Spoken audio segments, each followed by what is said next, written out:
ఏంటమ్మదే? నా దీపమును వెలిగించువాడవు నీవే. నా దేవుడైనా యెహోవా. చాలమ్మది. ఏంటంటే దీపం ఎవరు వెలిగిస్తారు? ఎవరు వెలిగిస్తారమ్మా దీపాన్ని? నా దీపమును వెలిగించువాడవు నీవే. నా చీకటిని వెలుగ్గా చేసేవాడువు నీవే. దేవుని స్తోత్రం కలుగు. నా దీపమును వెలిగించువాడు నా చీకటిని వెలుగుగా చేయును. నా దీపమును వెలిగించువాడు నా చీకటిని వెలుగుగా చేయును. జలరాశుల నుండి బలమైన చేతి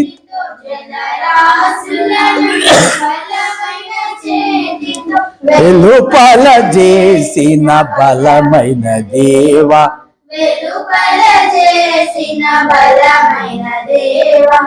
యెహోవా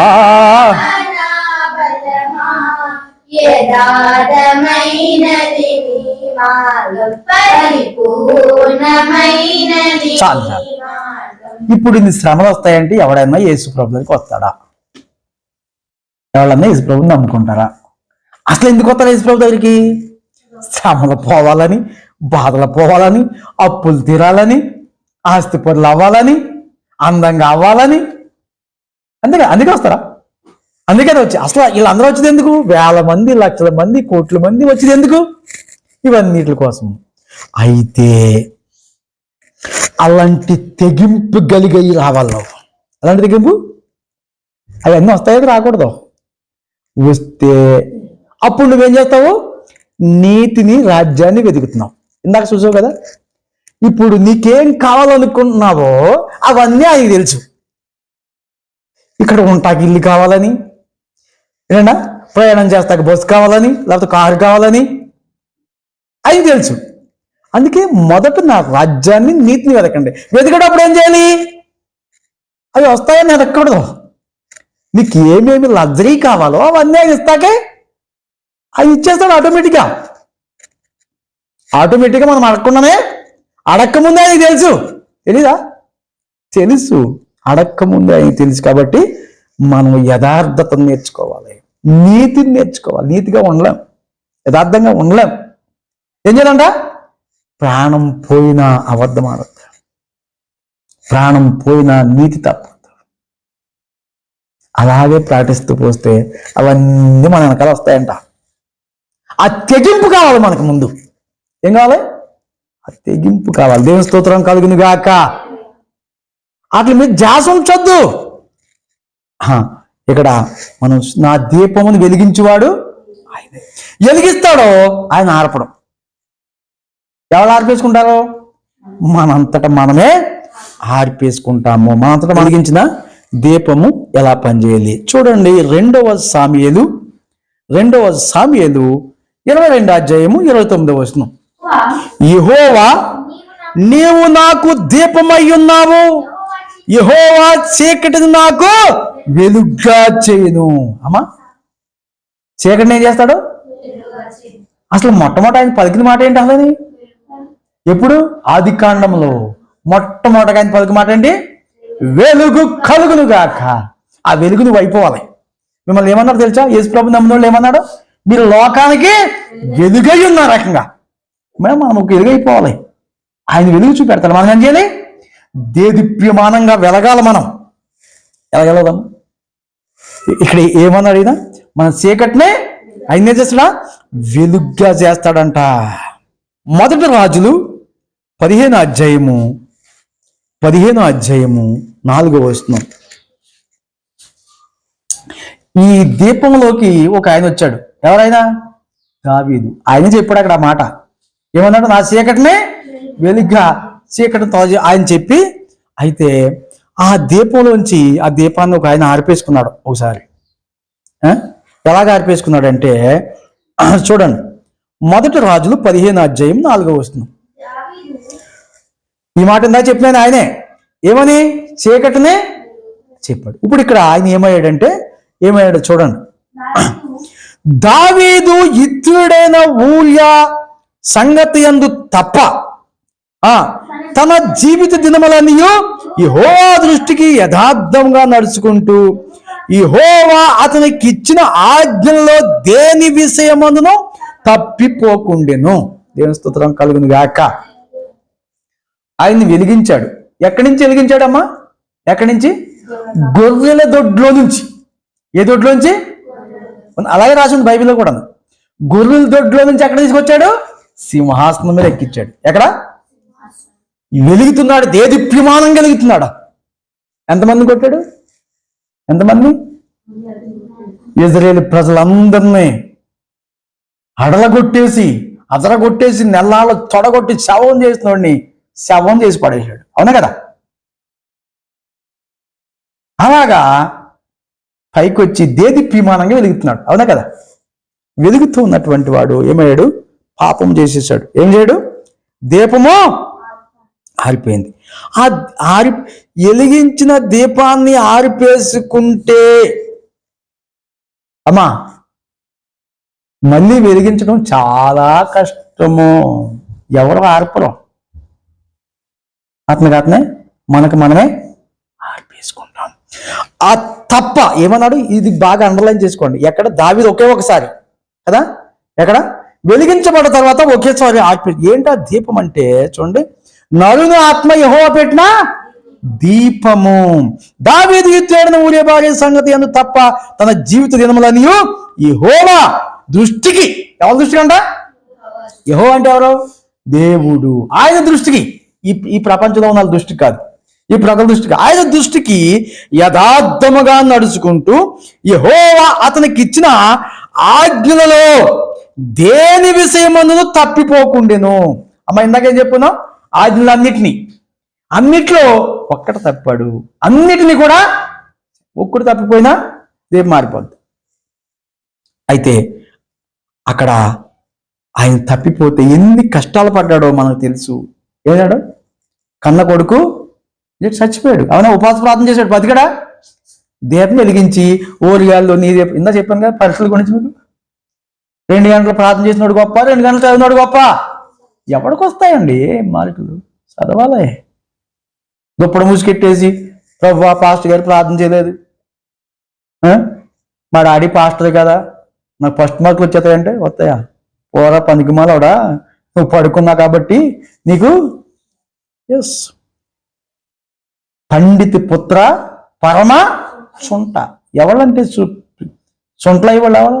పంతులు గారి కొడుకులు, పాస్టర్ గారి కూతుళ్ళు కొడుకులు. మీకు అర్థం కాదు. పాస్టర్ గారి కొడుకులు కూతుళ్ళు సరిగా ఉండరు. గర్వం, అహంకారం, అలా వస్త్రధారణ. పాస్టర్ కూతుళ్ళు కొడుకులు మంచిగా ఉండరు అనుకుంటారు మీరు. అందరికీ నీతులు చెప్తారు, అందరినీ గద్దిస్తారు, అందరికీ అన్నీ చెప్తారు పరిశుద్ధమైన మాటలు.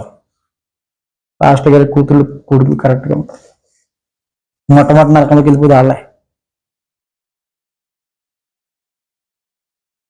ఇంట్లో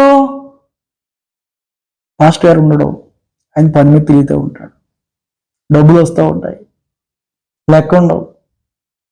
ఆడింది ఆట, పాడింది పాట. ఎక్కడో దూరంగా వేస్తారా? అమెరికాలోనూ ఎక్కడ వేస్తారు? ఎక్కడున్నారు? తల్లిదండ్రుల ప్రేమ ఎక్కడుంది? తల్లిదండ్రుల భయం ఎక్కడుంది? ఇష్టం వచ్చిన నిర్ణయం చేస్తుంటే సాతాను గాడి కూడా పన్నాగం అదే. ఎవరిని పట్టుకోవాలి? పాస్టర్ గారి కొడుకుల్ని కూతుర్ని పట్టుకుంటే పాస్టర్ గారు పడిపోతే 10 మంది పడిపోతారు, 10 మంది ఏదడిచి పెడతారు. అది విశ్వాసం అయితే ఒక్కదాన్ని పోతుంది. చూడండి, పాస్టర్ గారి కూతురు వస్త్రధారణ ఎలాగుంటుందో, పాస్టర్ గారి కొడుకులు వస్త్రధారణ ఎలాగుంటుందో. చిరిగిపోయిన పాటలో ఎన్ని రాజులు. నిన్న ఒక ఆమె ఇక్కడ వస్తుంటే మాకు బండికి అడ్డంగా వచ్చి పక్క చూసేసింది. ఏమంటుంది? బట్టలు లేవు అమ్మకంటుంది. ఇంత పొడుగున్నది, బండి నడిపేస్తుంది. నిన్న రాత్రే నేను జాకెట్ లేదు, ప్యాంట్ లేదు అంటుంది. దీన్ని కూర్చుంది వెనక, మాకు అడ్డంగా వచ్చి ఇంత ఎట్టింది. ఇట్లా ఇంత కాళ్ళు వేసుకుని నడిపేస్తుంది బండి. సాతాను గాడు హాలనే పట్టుకుంటాడు. పరిస్థితులు బాగుంటాయి. కాబట్టి పద్ధతిని మార్చుకుని పరిశుద్ధంగా నడాలి. అప్పుడు ఏమవుతారు తెలుసా? పాస్టర్ గారు కొడుకు కుదురు ఫెయిల్ అయిపోతారు. ఫెయిల్ అయిపోతే ఉద్యోగాల కోసం ఇంకేముంటుంది? వాళ్ళు తీసుకెళ్ళి అక్కడ ఇంకేం పని ఉంది? ఫెయిల్ అయిపోయినోడికి ఏం పని ఉంటుంది? శుభ్రంగా తీసుకెళ్ళి బైబిల్ కాలేజీలు వేస్తారు. నిజంగా చెప్తున్నా, వాస్తవం ఇదే కదా ఉచితంగా. ఇలాగా తండ్రికి వయసు అయిపోద్ది, తండ్రి చచ్చిపోతాడు. వీళ్ళ కోసం ఎందుకు చచ్చిపోతాడు? ఓ పక్కన సంఘం కోసం ఆలోచిస్తాడు, ఓ పక్కన సంసారం కోసం ఆలోచిస్తాడు, ఓ పక్కన పిల్లల కోసం ఆలోచిస్తాడు. ఇలాగా బీపీ షుగర్ వచ్చేది. ఎవరి ముందు చచ్చిపోతాడు? ఈ సంవత్సరాల కంటే ముందు చచ్చిపోతాడు పాస్టర్ గారు. ఉండదా? ఓ పక్కన సంఘం బాధ, ఓ పక్కన సంసారం బాధ, ఓ పక్కనే పిల్లలు పాడైపోయిన బాధ. ఎవరికి వస్తుంది బీపీ షుగర్? ఆలోచన ఎక్కువ వాళ్ళు ఆలోచిస్తారు. విశ్వాసం ఒకటే ఆలోచన, భర్త కూడా పిల్లల కోసం. పాస్టర్ గారికి ఎన్నో ఆలోచనలు. పాస్టర్ గారు ఎలా ఉండాలి? ప్రశాంతంగా ఉండాలి. ఎక్కడున్నది ప్రశాంతత? ఉన్నదా? కాబట్టి పద్ధతి మార్చుకోవాలి. సర్వసృష్టికి వెళ్ళి సర్వజనుల్ని సంవత్సరాలని శిశువులుగా చేయడం అంటే ఊరికనే ఉందా? ఎన్ని కష్టాలు, అందుకే వదిలేయమన్నాడు అబ్రహాం కూడా. అలా అందరిని వదిలేసే బాబు, అందుకే నేను అందరిని వదిలేసే. మాకు బంధువులు ఉన్నారు, వాళ్ళు ఎప్పుడు పెడతారు? ఇల్లు ఓపెనింగ్ ఆదివారం, పెళ్ళి ఎప్పుడు పెడతారు? ఆదివారం. అదేంటది మెచ్యూరిటీ ఫంక్షన్ ఎప్పుడు పెడతారు? ఆదివారం. వెళ్ళకపోతే మాకు చుట్టాలు కాదు. ఇంకా ఇప్పుడు నేనేం చేయాలి? ప్రభు పని నుంచి పక్క తొదిగిపోవాలా? ఎందుకు ఆయన అంటున్నాడు, ఏమీ లేదండి, మీరు ఎప్పుడు ప్రార్థన పెడతారు? పొద్దున్న పెడతారు, మధ్యాహ్నం పెడతారు, ఏదో టైంలో అలా కలవాలి. ఆయన ఏమన్నాడు? నా పరిశుద్ధ దినాన్నే ఏమన్నాడు? దొంగిలించొద్దన్నాడు. దొంగిలిస్తే ఏం చేయడు?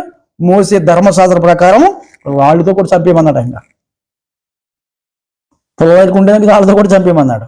కానీ ఇప్పుడు కనికరం ఉన్నది. దినమంతా ఆయన సన్నిధిలో ఉండాలా? దినానికి ఒకసారి ఉండాలా? ఇదేం దినం ఇది? ఇందులో ఏముంది? ఆశ్రయం. ఇందులో ఏముంది? పరిశుద్ధత. మరి నీకు ఆ పరిశుద్ధ అక్కర్వద్దా?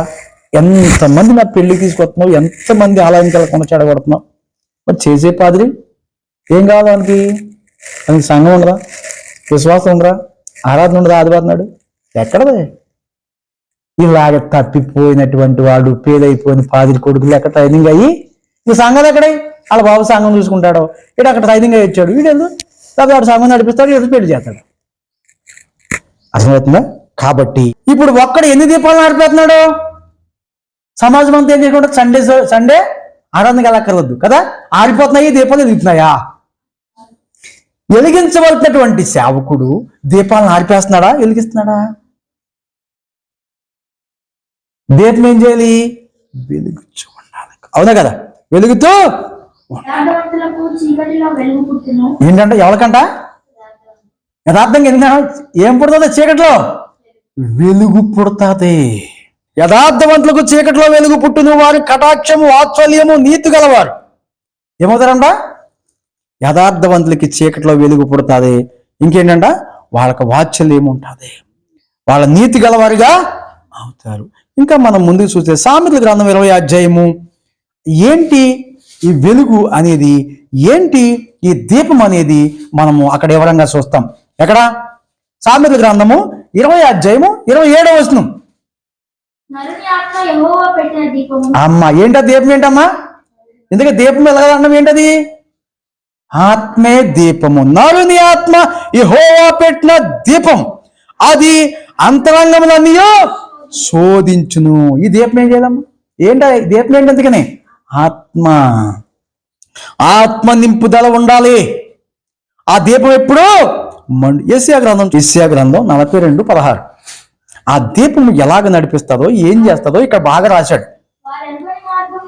అమ్మా, వారు ఎరగని మార్గం గుడ్డి వారిని తీసుకొని వచ్చేదను, వారు ఎరగని త్రోవల్లో వారిని నడిపింతును. వారి ఎదుట చీకటిని వెలుగ్గాను, వంకర త్రోవలను చక్కగాను చేయుదును. నేను వారిని విడువక ఈ కార్యములు చేయుదును. మీరు ఆలోచన చేసుకోండి వాక్యాన్ని బట్టి. మీరు ఎక్కడికి వెళ్ళవలసిన వాళ్ళు ఎక్కడికి వచ్చారు, ఎక్కడికని బయలుదేరారు, ఎక్కడికి వచ్చారు. ఇక్కడ ఈ వాక్యమే నడిపించింది మిమ్మల్ని. ఏమన్నది? వారు ఎరగని మార్గమున గుడ్డి వారిని తీసుకుని వచ్చెదరు, వారు ఎరగని త్రోవన వారిని నడిపింతును, వారి ఎదుట చీకటిని వెలుగుగా వంకర త్రోవలను చక్కగా చేయుదును, నేను వారిని విడువక ఈ కార్యములు చేయుదును. వంకర త్రోవలు వెళ్ళిపోతుంది. యథార్థవంతులు ఏం చేస్తాడో ఈ పక్క తీసుకొస్తాడో, ఎక్కడికి వెళ్ళాలో అక్కడ తీసుకొస్తాడు. యథార్థంగా ప్రార్థన చేయ, నన్ను నడిపించు ప్రభువా, నా గమ్యస్థానం ఏది, నా రూట్ ఏది, నా నివాసం ఏది, నా ఆలయం ఏది, నా ప్రార్థనా స్థలం ఏది, ఎక్కడ నాకు ఆత్మీయ ఆనందం దొరుకుతుంది అని ఏం చేయలేదు మీరు. కానీ ఒకటి మొట్టమొదటి ఏం చేయాలి? నీతి యథార్థత ఉంటే అవన్నీ అంతటే. రోమియోకి రాసిన పత్రిక 8వ అధ్యాయము 28వ వచనం. ఎవరికంట? దేవుణ్ణి ప్రేమించే వారికమ్మా. ఎవరు ప్రేమిస్తారు దేవుణ్ణి? యథార్థవంతులు, అవలా నీతిమంతులు, అంతేనా? అయినా ఆ దేవుణ్ణి ప్రేమించే వారికి అనగా ఆయన సంకల్పము చొప్పున, నీ సంకల్పం కాదు, ఆయన సంకల్పము చొప్పున ఎవరంట? పిలువబడిన వారికి మేలుగా కీడుగా, మేలు కలుగుటకై సమస్తమును సమకూడి జరుగుచుండవల్లని దేవుని స్తోత్రం కలుగును గాక. అన్ని సమకూడతాయి. మనం యథార్థతలో నడుస్తుంటే, నీతిగా నడుస్తుంటే ఏం చేస్తాయి? అన్ని సమకూడతాయి. మనం ఏం చేయాలి? నీతి యథార్థత. దీపాన్ని ఆర్పేసుకోకూడదు. అర్థమవుతుందా? ఇక్కడికి వద్దాం. ఆయన నడిపించాడు. ఇంకా యెషయా గ్రంథము 62వ అధ్యాయము 1వ వచనాన్ని కూడా చూద్దాం. సియోన్ అంటే ఏంటి? సియోన్ అంటే ఏంటి? ఎందుకు ముందు సియోన్ అంటే ఏంటి? సియోన్ అంటే దేవుని పట్టణం, దేవుని రాజ్యం, అదే పరలోక పట్టణం, అది హెవెన్లీ కింగ్డమ్. సియోను నీతి ఎలాగంట? సూర్యుని వలె కనబడు వరకు. సూర్యుడు ఎలా కనబడతాడు? చూడగలమా? సూర్యుని చూడగలమా? ప్రపంచానికి అంతటికి కాంతి వస్తుంది. సూర్యుని వలె ఏం కాంతి అంటమ్మా? సూర్య కాంతి వలె కనబడు వరకు, సియోను నీతి సూర్యకాంతి వలె కనబడే వరకు అక్కడ ఆగాలి. దాని రక్షణ ఏంటన్నది? రక్షణ ఎలా కనబడుతుంది అమ్మా? ఏంటది? రక్షణ. రక్షణ దీపం కనబడేది ఏంటి? కాంతి వలె కనబడేది. రక్షణ దీపం వలె వెలుగుచుండు వరకు సియోను పక్షమందు నేను మౌనంగా ఉండను.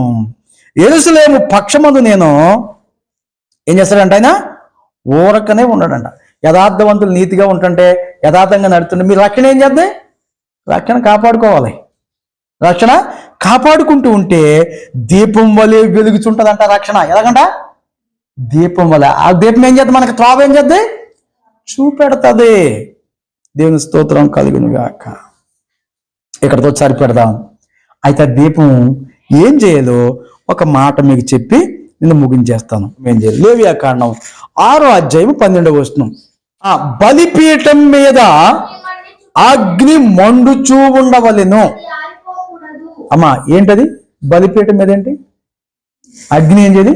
మండుచూ ఉండాలి. అది ఆరిపోవచ్చా? మీ స్టవ్లో ఆరిపోయండి, కట్లు పోయేది ఆరిపోయండి, కానీ ఇది ఏం చేయాలి? బలిపీఠం మీద అగ్ని మండుచుండవలను. అది ఏంటంటే ఆరిపోకూడదు. ప్రతి ఉదయమున యాజకుడు దాని మీద కట్టెలు వేసి దాని మీద దానబలి ద్రవ్యమును ఉంచి సమాధాన బలి పశువు క్రొవ్వును దహింపవలెను. ఏం చేయాలంట? ఏం చేయాలి? బలిపీఠం మీద ఎప్పుడు అగ్ని మండుచుండాలి. ఏం చేయాలంట? నిత్యము ప్రార్థించాలి. నిత్యము ఏం చేయాలి? బైబిల్ చదవాలి. చదివే వాళ్ళైతే చదవాలి, ఈయన వాళ్ళైతే తినాలి. ఎప్పుడు? నిత్యమునా? అప్పుడప్పుడునా? నిత్యము. ఏ రోజు ఆర్పేసుకుంటే ఆ రోజు చీకటి వచ్చి సాతానుగాడు వచ్చి మనం బతుకుని చెడిపేస్తాడు, గందరగోళం. అలాగనే అది ఆరిపోకూడదు. ఎప్పుడెప్పుడు వెలిగించాలి? అది ప్రతి ఉదయమున యాజకుడు దాని మీద కట్టెలు వేసి, ఏంటమ్మా ఏంటయ్యి కట్టెలు? మొన్న ఒక ప్రసంగానికి వెళ్ళాం, ఆయన ఏమన్నాడు? బొగ్గులేస్తే ఏమవుతుంది? మంట వస్తుంది కదా, బొగ్గులేస్తే మంట వస్తుంది కదమ్మా. ఐరన్ బాక్స్ అయితే ఇప్పుడు ఏంటి ఇది వచ్చేసింది, ఏంటది కరెంట్ బాక్స్ వచ్చింది. ఇంతకుముందే బొగ్గుల బాక్సే కదా. బొగ్గులు కట్టెలు ఏమవుతాయి? బొగ్గులు అవుతాయా? బొగ్గులు ఏమవుతాయి? నిప్పులు అవుతాయా? నిప్పులు అయినవి సగం కాలిపోతే బొగ్గులు అవుతాయి, పుల్లుగా కాలితే బూడిద అవుతుంది. ఇక్కడ బొగ్గులు, ఇక్కడ ఏమంటున్నాడు? అది ఆరిపోకుండా ప్రతి ఉదయమున యాజకుడు దాని మీద కట్టెలు వేసి దాని మీద దహన బలి ద్రవ్యమును ఉంచి, ఏంటంట దహన బలి ద్రవ్యం అంటే ఏంటి? డబ్బు కదా, అంతేనా? బంగారం, వెండి అలాంటి ద్రవ్యం ఉంచి సమాధాన బలియగు పశు క్రొవ్వును దహింపవలెను. ఏం బలంట? పశు కొవ్వు. కొవ్వు అంటే ఏంటి? బలానికి మించి మన శరీరంలో ఉన్నది కొవ్వు. ఏంటన్నా అవునా? 65 కేజీలు ఉండవలసిన వాడు 125 కేజీలు అయ్యాడనుకో, మిగిలినంత ఏమవుతుంది? మిగిలినంటే కొవ్వు. కాబట్టి మన కొవ్వు కరగాలంటే దీపం ఏం చేయాలి? మండాలి. ఆ కొవ్వు అని ఏంటంటే ఎగస్ట్రా ఆలోచనలో, దేవుడు ఇచ్చేదానికి నీ సొంత ఆలోచన, సొంత ప్రయత్నాలు, అహంకారం, ఆ కొవ్వు ఏం చేయాలి? ఆ కొవ్వు కరిగించుకోవటానికే ప్రజలందరూ మొదలాడుతున్నారు కదా, మెడిసిన్ వాడుతున్నారు. మనం ఎందుకు దేవుని సన్నిధికి రావాలంటే ఆ దీపం వెలిగించుకోవటానికి ప్రతి ఉదయం ఏం చేయాలి? వాక్యాన్ని, పరిశుద్ధమైన దినాన్ని మనము పఠించాలి. దీపాన్ని, నా దీపం వెలిగించేవాడు ఆయనే, నా చీకటిని వెలుగుగా చేయవాడు. ఎన్ని ప్రయోజనాలు ఉన్నాయి? ఆయన చీకటిని వెలుగుగా చేయాలంటే మన దీపం ఏం చేయాలి? ఎవరు ఆర్పరు. ఇది మొదటి పార్ట్గా మీకు చెప్తున్నాను, ఇంకా చాలా ఉంది దీపం గురించి. నలిన ఆత్మ యెహోవా పెట్టిన దీపం, అది నిత్యం ఏం చేయాలి? మండాలి, మండించాలి. మండుదాం, మోకరిందాం.